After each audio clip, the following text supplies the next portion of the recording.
السلام علیکم۔ آج کی ویڈیو میں ہم بات کریں گے دنیا کی تخلیق سے پہلے کیا ہوا۔ قرآن اور حدیث کی روشنی میں جانیں گے کہ اللہ تعالیٰ نے کیسے کائنات کو وجود بخشا۔ سب سے پہلے ہمیں یہ جاننا ضروری ہے کہ دنیا کی تخلیق سے پہلے صرف اللہ کی ذات تھی۔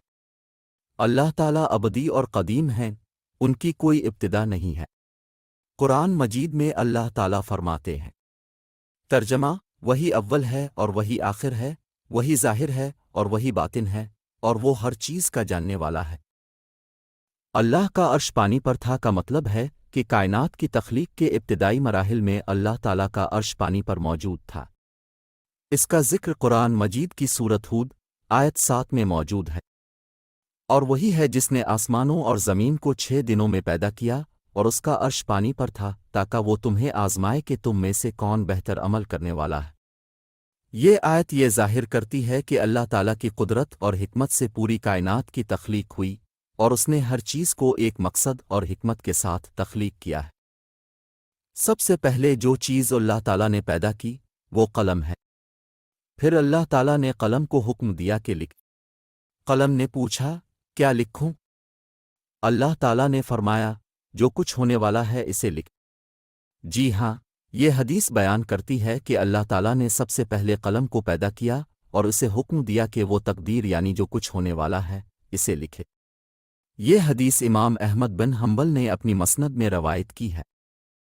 یہ حدیث اس بات کی طرف اشارہ کرتی ہے کہ اللہ تعالیٰ نے ابتدا ہی سے ہر چیز کا منصوبہ بنایا اور تقدیر کا نظام قائم کیا جسے قلم نے لکھا۔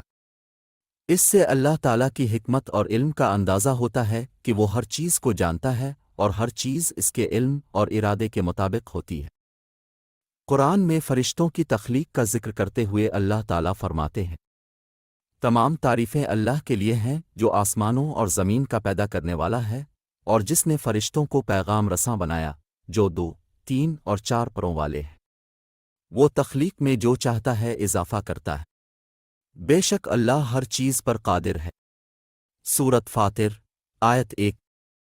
فرشتوں کی تخلیق نور سے ہونے کا ذکر حدیث میں ملتا ہے۔ حضرت عائشہ رضی اللہ عنہا سے مروی ہے کہ رسول اللہ نے فرمایا، فرشتے نور سے پیدا کیے گئے ہیں، جنات کو آگ کے شعلے سے اور آدم کو اس چیز سے پیدا کیا گیا جو تمہارے لیے بیان کی گئی ہے۔ صحیح مسلم۔ یہ احادیث اور آیات اس بات کی تصدیق کرتی ہیں کہ اللہ تعالیٰ نے فرشتوں کو نور سے پیدا کیا ہے، اور ان کا مقصد اللہ تعالیٰ کے احکامات کو بجا لانا اور اس کی مخلوقات کی خدمت کرنا۔ قرآن میں جنات کی تخلیق کے بارے میں اللہ تعالیٰ فرماتے ہیں، اور جنات کو ہم نے اس سے پہلے لو والی آگ سے پیدا کیا۔ سورۃ الحجر آیت 27۔ ایک اور مقام پر قرآن میں ارشاد ہوتا ہے، اور جنات کو اس سے بھی پہلے آگ کے شعلے سے پیدا کیا۔ سورۃ الرحمن آیت 15۔ یہ آیات ظاہر کرتی ہیں کہ اللہ تعالیٰ نے جنات کو آگ سے پیدا کیا ہے۔ جنات ایک مختلف مخلوق ہیں جو انسانوں کی طرح آزاد ارادہ رکھتے ہیں اور نیکی اور بدی میں سے کسی ایک کا انتخاب کر سکتے ہیں۔ قرآن مجید میں کائنات کی تخلیق کے بارے میں مختلف مقامات پر ذکر ملتا ہے۔ ان میں سے کچھ آیات درج ذیل ہیں۔ سورۃ البقرہ آیت 117۔ وہ آسمانوں اور زمین کا موجد ہے۔ جب وہ کسی کام کا فیصلہ کرتا ہے تو اسے صرف یہ کہتا ہے کہ ہو جا، اور وہ ہو جاتا ہے۔ سورۃ الاعراف آیت 54۔ بے شک تمہارا رب اللہ ہے جس نے آسمانوں اور زمین کو 6 دن میں پیدا کیا، پھر وہ عرش پر مستوی ہوا۔ وہ رات کو دن سے ڈھانپ دیتا ہے جو اس کے پیچھے تیزی سے چلا آتا ہے، اور سورج، چاند اور ستارے اس کے حکم کے تابع ہیں۔ سن لو، پیدا کرنا اور حکم دینا اسی کا کام ہے۔ بڑی برکتوں والا ہے اللہ جو سارے جہانوں کا رب ہے۔ اسی طرح سورۃ الانبیاء آیت 30 اور سورۃ فصلت آیت 11، سورۃ النحل آیت 40 میں کائنات کی تخلیق کے بارے میں مختلف ذکر ملتا ہے۔ یہ آیات اللہ تعالیٰ کی تخلیقی قدرت، حکمت اور کمال کو ظاہر کرتی ہیں۔ اللہ تعالیٰ نے کائنات کو ایک خاص ترتیب اور نظام کے ساتھ پیدا کیا، اور ہر چیز اس کے حکم کے تابع ہے۔ اللہ تعالیٰ نے پہلے انسان حضرت آدم علیہ السلام کو مٹی سے پیدا کیا اور ان میں اپنی روح پھونکی۔ قرآن مجید میں اس کا ذکر مختلف مقامات پر ملتا ہے۔ سورۃ الحجر آیت 28-29 اور یاد کرو جب تمہارے رب نے فرشتوں سے کہا میں ایک بشر کو خشک بجتی ہوئی مٹی سے جو بدبودار گارا ہوگی پیدا کرنے والا ہوں، پھر جب میں اس کی تخلیق مکمل کر لوں اور اس میں اپنی روح پھونک دوں تو تم اس کے آگے سجدے میں گر پڑنا۔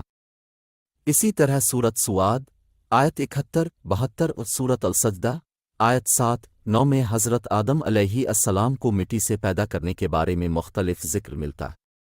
یہ آیات بتاتی ہیں کہ اللہ تعالیٰ نے حضرت آدم علیہ السلام کو مٹی سے پیدا کیا اور پھر ان میں اپنی روح پھونک کی جس سے وہ زندہ وجود بن گئے۔ یہ تخلیق اس بات کی نشاندہی کرتی ہے کہ انسان کی اصل اللہ کی قدرت اور حکمت کے تحت ہے اور اس میں اللہ کی روح کا ایک حصہ موجود ہے جو اسے دیگر مخلوقات سے ممتاز کرتا ہے۔ اسلامی تعلیمات کے مطابق جنت اور دوزخ اللہ تعالیٰ کی تخلیق کا حصہ ہیں اور یہ دنیا کی تخلیق سے پہلے ہی موجود تھیں۔ قرآن مجید اور احادیث میں اس بات کا واضح ذکر موجود ہے۔ جنت سورۃ العمران آیت 133 اور اپنے رب کی بخشش اور اس جنت کی طرف دوڑو جس کی چوڑائی آسمانوں اور زمین کے برابر ہے جو پرہیزگاروں کے لیے تیار کی گئی ہے۔ سورۃ الحدید آیت 21 اپنے رب کی بخشش کی طرف اور اس جنت کی طرف سبقت کرو جس کی وسعت آسمان اور زمین کی وسعت کی مانند ہے، یہ ان لوگوں کے لیے تیار کی گئی ہے جو اللہ اور اس کے رسولوں پر ایمان لائے۔ دوزخ سورۃ العمران آیت 131 اور اس آگ سے ڈرو جو کافروں کے لیے تیار کی گئی ہے۔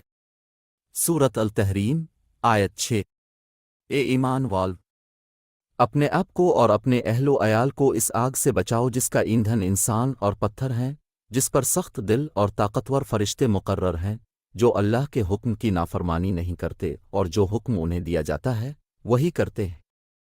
احادیث صحیح مسلم میں حضرت عائشہ رضی اللہ عنہا سے روایت ہے کہ رسول اللہ صلی اللہ علیہ وسلم نے فرمایا جب اللہ تعالیٰ نے جنت کو پیدا کیا تو حضرت جبرائیل علیہ السلام کو فرمایا کہ جا کر اسے دیکھو۔ صحیح بخاری میں حضرت ابو ہریرہ رضی اللہ عنہ سے روایت ہے کہ رسول اللہ صلی اللہ علیہ وسلم نے فرمایا دوزخ پر 1000 سال تک آگ دکھائی گئی یہاں تک کہ وہ سرخ ہو گئی، پھر 1000 سال دکھائی گئی یہاں تک کہ وہ سفید ہو گئی، پھر 1000 سال دکھائی گئی یہاں تک کہ وہ سیاہ ہو گئی، اب وہ سیاہ اور تاریک ہے۔ ان آیات اور احادیث سے یہ ثابت ہوتا ہے کہ جنت اور دوزخ اللہ تعالیٰ کی تخلیق ہیں اور یہ دنیا کی تخلیق سے پہلے ہی موجود تھیں۔ ان کا مقصد ان لوگوں کے لیے انعام و عذاب کا انتظام کرنا ہے جو اپنے اعمال کے مطابق ان میں داخل ہوں گے۔ اللہ تعالیٰ کی ذات، عرش، لوح و قلم، فرشتے اور جنات یہ سب دنیا کی تخلیق سے پہلے موجود تھے۔ اللہ تعالیٰ نے اپنے علم اور قدرت سے کائنات کو بنایا اور انسانوں کی رہنمائی کے لیے حضرت آدم کو پیدا کیا۔